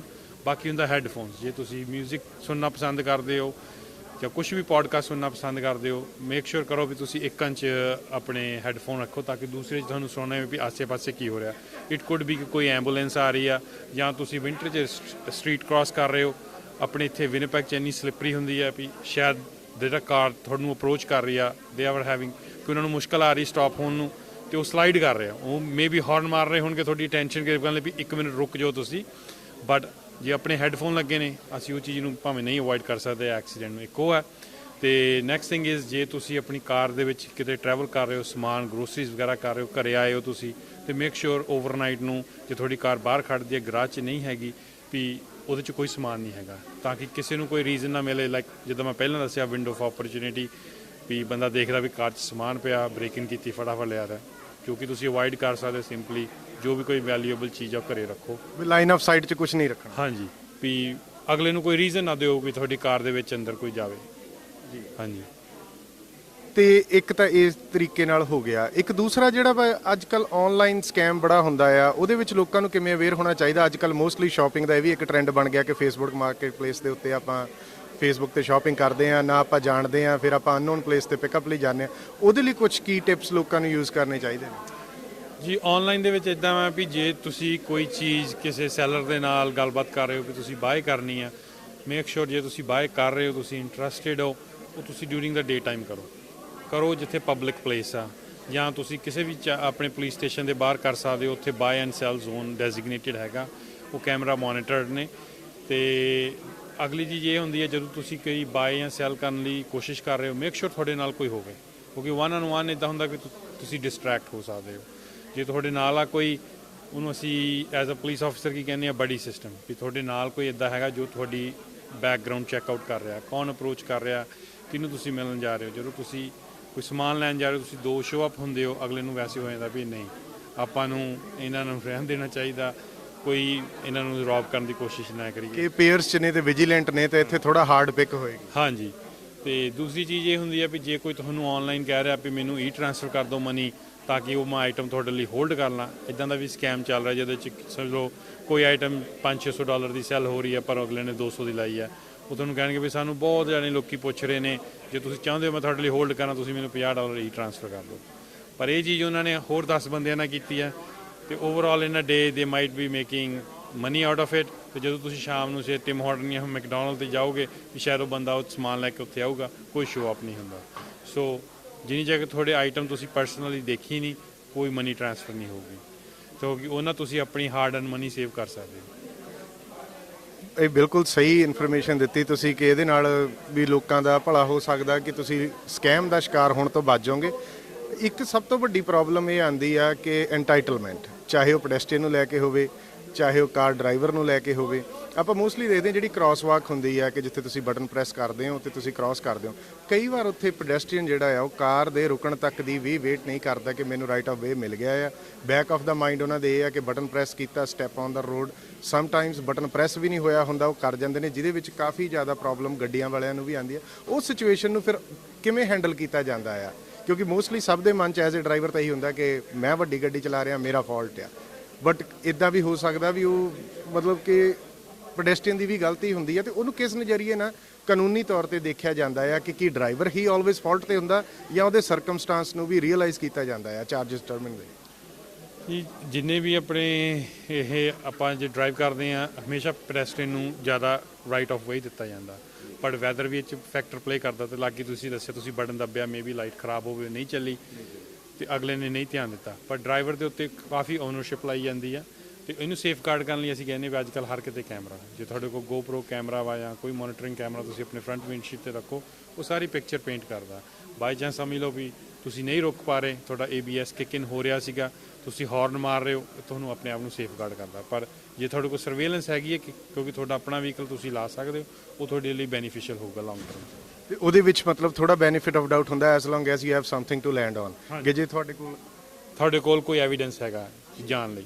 ਪਰ ਜੇ ਤੁਸੀਂ ਔਨ ਰੋਡ ਆ ਤਾਂ ਕੋਈ ਪੈਡੈਸਟਰੀਅਨ ਆ, ਬੈਸਟ ਪ੍ਰੈਕਟਿਸ ਇਹੀ ਹੈ ਕਿ ਟਰਾਈ ਟੂ ਸਟਾਪ ਇਟ, ਕਿਉਂਕਿ life is very hard to replace, ਹੈ ਨਾ, ਚੀਜ਼ਾਂ ਰਿਪਲੇਸ ਹੋ ਸਕਦੀਆਂ ਨੇ। ਬਿਲਕੁਲ ਸਰ। ਤੇ ਪ੍ਰੋਬਲਮ ਇਹ ਆਉਂਦੀ ਕਿ ਜਦੋਂ ਆਪਾਂ ਡਾਰਕ ਕੰਡੀਸ਼ਨਸ ਦੇਖਦੇ ਹਾਂ, ਵੈਦਰ ਕੰਡੀਸ਼ਨ ਦੇਖਦੇ ਹਾਂ, ਜਿੱਦਾਂ ਆਪਾਂ ਪਹਿਲਾਂ ਕਿਹਾ ਕਿ ਡਿਸਕ੍ਰਿਪਸ਼ਨ ਆਲ ਇਨ ਬਲੈਕ ਵਾਲੀ ਹੋ ਜਾਂਦੀ ਆ, ਵਿਜ਼ਿਬਿਲਿਟੀ ਪਹਿਲਾਂ ਹੀ ਲੋ ਆ, ਬਲੈਕ ਹੁੱਡੀ ਬਲੈਕ ਜੀਨਸ ਪਾ ਕੇ ਰੋਡ ਕ੍ਰਾਸ ਕਰਦੇ ਨੇ, ਜੇ ਵਾਕ ਕਰਦੇ ਨੇ। ਜਿਹੜੇ ਜੇ ਵਾਕ ਕਰਦੇ ਨੇ ਉਹਨਾਂ ਕੋਲ ਵੀ ਰਾਈਟ ਆਫ ਵੇ ਹੁੰਦਾ ਹੈ?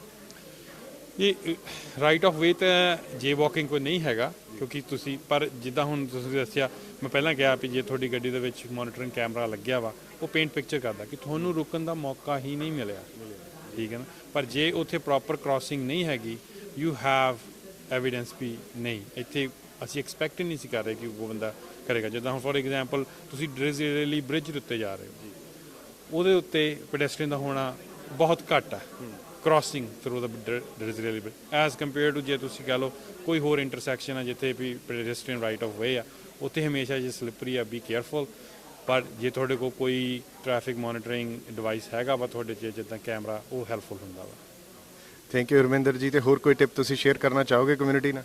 ਬਸ ਜੀ, ਮੈਂ ਆਪਣੀ ਕਮਿਊਨਿਟੀ ਨਾਲ ਇਹੀ ਚਾਹੂੰਗਾ ਵੀ ਆਪਣੀ ਜਿੱਦਾਂ ਹੁਣ ਨਿਊ ਕਮਰ ਆਉਂਦੇ ਨੇ ਜਾਂ ਪੇਰੈਂਟਸ ਨਵੇਂ ਆਉਂਦੇ ਨੇ, ਹਮੇਸ਼ਾ ਉਹਨਾਂ ਨੂੰ ਇੰਨਾ ਗਾਈਡ ਜ਼ਰੂਰ ਕਰੋ ਵੀ ਜੇ ਤੁਸੀਂ ਕਿਤੇ ਬਾਹਰ ਜਾ ਰਹੇ ਹੋ, ਸਪੈਸ਼ਲੀ ਵਿੰਟਰ ਦੇ ਵੈਦਰ 'ਚ, ਕਿਸੇ ਨੂੰ ਦੱਸ ਕੇ ਜ਼ਰੂਰ ਜਾਓ ਤੁਸੀਂ ਕਿੱਥੇ ਜਾ ਰਹੇ ਹੋ। ਇਹ ਨਾ ਅਜ਼ਿਊਮ ਕਰੋ ਵੀ ਅਗਲੇ ਨੂੰ ਪਤਾ ਵਾ ਮੈਂ ਕਿੱਥੇ ਜਾਣਾ। ਜੇ ਤੁਸੀਂ ਵਾਕ ਕਰਨ ਜਾ ਰਹੇ ਹੋ, ਉਹਨੂੰ ਦੱਸ ਦਿਓ ਕਿ ਮੈਂ 2 ਜਾਂ 3 ਬਲਾਕ ਤੱਕ ਵਾਕ ਕਰਨ ਜਾ ਰਿਹਾ, ਤਾਂ ਕਿ ਰੱਬ ਨਾ ਕਰੇ ਤੁਸੀਂ ਲੋਸਟ ਹੋ ਗਏ ਰਾਤ ਨੂੰ, ਸਾਰੇ ਘਰ ਇੱਕੋ ਜਿਹੇ ਦਿਖਦੇ ਨੇ, ਜਾਂ ਤੁਹਾਨੂੰ ਆਪਣਾ ਐਡਰੈਸ ਨਹੀਂ ਯਾਦ, ਕਿ ਤੁਹਾਡੇ ਲਵਡ ਵਨ ਜੇ ਸਾਨੂੰ ਫੋਨ ਕਰਦੇ ਨੇ, ਸਾਨੂੰ ਪਤਾ ਹੋਵੇ ਕਿ ਅਸੀਂ ਸਰਚ ਕਿੱਥੋਂ ਸ਼ੁਰੂ ਕਰਨੀ। ਜੇ ਤੁਸੀਂ ਗਰੋਸਰੀ ਸਟੋਰ 'ਤੇ ਜਾ ਰਹੇ ਹੋ, ਮਾੜਾ ਜਿਹਾ ਕਿਸੇ ਨੂੰ ਦੱਸ ਕੇ ਜ਼ਰੂਰ ਜਾਓ, ਆਪਣੇ ਫਰੈਂਡ ਨੂੰ, ਨੇਬਰ ਨੂੰ, ਘਰ ਦੇ ਫੈਮਿਲੀ ਮੈਂਬਰ ਨੂੰ, ਕਿਸੇ ਨੂੰ ਦੱਸੋ। Thank you so much Harminder ji, ਤੁਹਾਡੇ ਟਾਈਮ ਲਈ ਬਹੁਤ ਸੋਹਣੀ ਇਨਫੋਰਮੇਸ਼ਨ ਤੁਸੀਂ ਦਿੱਤੀ। ਤੇ ਦੋਸਤੋ, ਇਹ ਸਨ ਵਿਨੀਪੈਗ ਪੁਲਿਸ ਦੇ ਕਾਂਸਟੇਬਲ ਹਰਮਿੰਦਰ ਸਿੰਘ ਜੀ, ਜਿਨ੍ਹਾਂ ਨੇ ਸਾਡੇ ਨਾਲ ਕੁਝ ਟਿਪਸ ਸ਼ੇਅਰ ਕੀਤੀਆਂ ਨੇ। ਤੇ ਮੇਕ ਸ਼ੋਰ ਤੁਸੀਂ ਵੀ ਇਹਨਾਂ ਚੀਜ਼ਾਂ ਨੂੰ ਫੋਲੋ ਕਰੋ ਤਾਂ ਕਿ ਆਪਾਂ ਇਨਸੀਡੈਂਟਸ ਨੂੰ ਘੱਟ ਕਰ ਸਕੀਏ, ਤੇ ਆਪਣੀ ਐਜੂਕੇਸ਼ਨ ਤੇ ਅਵੇਅਰਨੈਸ ਨਾਲ ਅਗਰ ਆਪਾਂ ਆਪਣਾ ਪਾਰਟ ਪਲੇ ਕਰ ਸਕੀਏ ਤਾਂ being a good citizen we should have to do this. Thank you so much. Thank you Harminder ji. Thank you. Thank you for your time. I like your presentation.